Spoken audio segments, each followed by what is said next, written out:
Welcome back. Well, one of the ways that our society has changed during the pandemic is the massive boom in online shopping. Even if you don't shop online, I'm sure that you have seen people on motorbikes going all over the place delivering goods that have been ordered online. The Competition Commission is now planning to look at the market.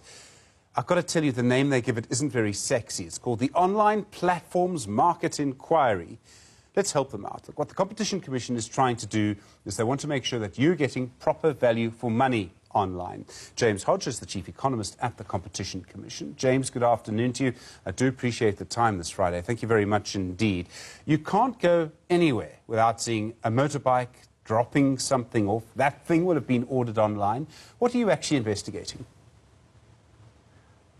Well, as you indicated, the online economy has grown massively, and it's become very important now for businesses to have an online channel to reach consumers, because many consumers may be reticent to eat out and want to deliver. They may be reticent to go into the shopping mall, at least as much as they used to. And that may be with us for a while. So I think we've almost accelerated sort of 3-5 years in 1 year in terms of moving online. And what we've seen globally with countries that are probably further down the road than we are is that there are some concerns that have arisen, that some of these markets become dominated by one or two players, and that may not be good for consumers. It may be, because there may be convenience to that. And probably the other big element is that the businesses that use these platforms, so the restaurants that list, or your estate agents that list on classifieds, or marketplace sellers for e-commerce, also can be exploited, and then the terms may become one-sided. Platforms are dealing with thousands of these businesses. They have standard terms often, and if that dependency increases, that balance in power can change. So it is also ensuring that businesses get a fair shot on the online economy. And of course, we want to see the transformation of the online economy as well. It can't exclude small businesses or historically disadvantaged ones. Do you believe at the moment, do you have evidence at the moment that the market is not working properly? Well, we've launched this on the back that we've had some complaints. There are some features that we've assessed, but we're very early on in the process. So at the moment, we've been gathering information, and we recently released a further statement of issues just to highlight, some areas for debate. And that's almost a public hearing process, is you want to get all sides debating this, because one wants to come to a good conclusion, whether this is working or not. If it's working, that's great. We don't need to do anything. If it's not, there may be things we need to fix. So the kind of things that have come up and we've put out for debate in the further statement of issues are, for instance, on some platform types like delivery and classifieds, small businesses often pay a higher commission than larger ones. In general, there may be debates around the level of commission fees. We've all been following the global debates around Apple and Google. And just to understand what is happening domestically takes us forward. So that's one area. Others are things like what we call sponsored ranking, so pay for position. And some platforms tell you this is an ad, others don't. And how does that affect consumer choice? Is this a good thing, a bad thing?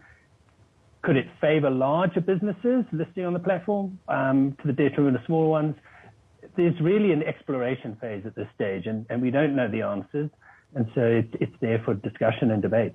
There are all sorts of ways in which this works. You don't even know that it works. But, you go and you look at a good, you look at an item on a platform, whatever it is, and then it seems that item follows you around the internet. The next time you go onto a news website, for example, you suddenly see an advert for that item or something like it.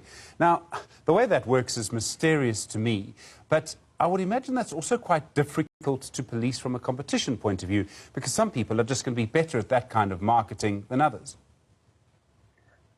Yeah, so the whole digital advertising isn't really a focus for this inquiry, but we did flag it as an area we need to understand a lot better. So it is a fact that big search and social media companies collect user information and link it to individuals. So because I've logged in my computer or my phone, that's also linked to another account, they can pair that to me, and that's why you get the linked advertising. What they're selling to companies is, we can target people who want your product. So So that is something that I think is also going to play out in a broader debate, but outside of this inquiry, certainly. I think what has entered into this inquiry is also just the role of search, that we start our online journey often either in an app store or on Google, and how those platforms direct is also important. So who gets discovered online? Because online is a massive world. And really the game for a business is discoverability, visibility before consumers in order to benefit. So obviously everyone looks to the American example, and I'll mention the website's name. I don't normally mention brand names, but I think everyone knows about Amazon. And the way that Amazon was able to get to the really dominant position that it has there is because it was the first one that really worked. And I think there's some evidence to suggest the same experience has happened here, which leads me to ask, is it possible to actually create, or through regulation, have a different experience to what's happened in the United States? Well, that's why we moved early, understanding that our online economy is not at the US stage, and understanding their experience, that once you've almost got to that phase, it's too late. So you can't reverse that level of dominance very easily. So that's why we wanted to be proactive. We wanted to ensure that our online economy doesn't end up like that.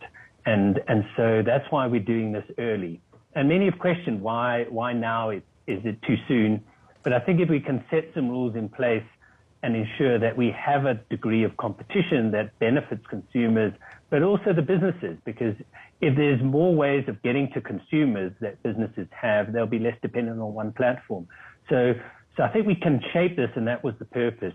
And hopefully we end up in a better place. You know, I think COVID has also presented a big jump in demand, which has also seen maybe competitors emerge. So I think it's quite a dynamic space that maybe being a laggard, we can actually benefit from now. I worry. I mean, you say, some people say, are you going too early? I would worry, perhaps suggest that you're going, you know, it might almost be too late. And that's not a criticism. It's just simply that there is really one dominant player. Yeah, these markets can move fast. And so, you know, some of the other things we've been finding, for instance, is massive marketing spend.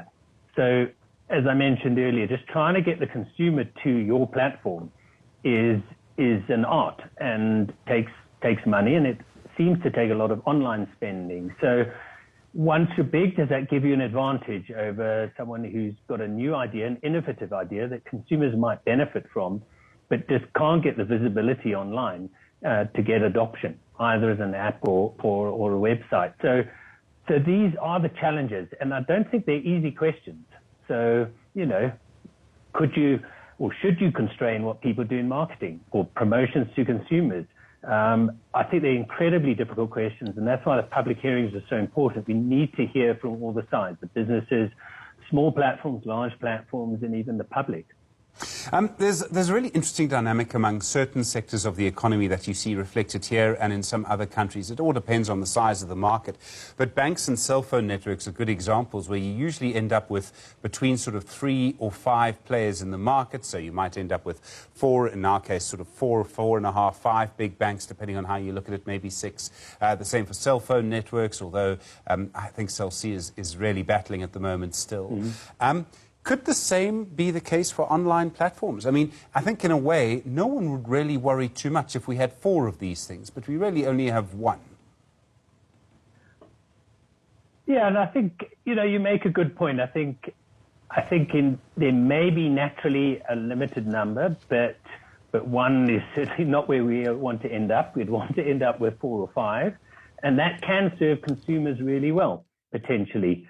So, and I think the dynamics are quite different across the different platform types. So we've looked at, you know, we've almost separated app stores, e-commerce, from travel accommodation booking and online classifieds and delivery.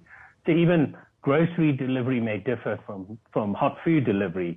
On your travel accommodation, flights where maybe, you know, there's only 3 airlines that are flying at the moment, it's easier to go direct than through a platform. It may be a different story. So I think there's a lot of nuance, and that's where getting a good understanding through public hearing, I think, actually also aids the public, because we use these platforms, but we don't know what's in the back end, and we don't know how they compete and how we are directed through the system as well.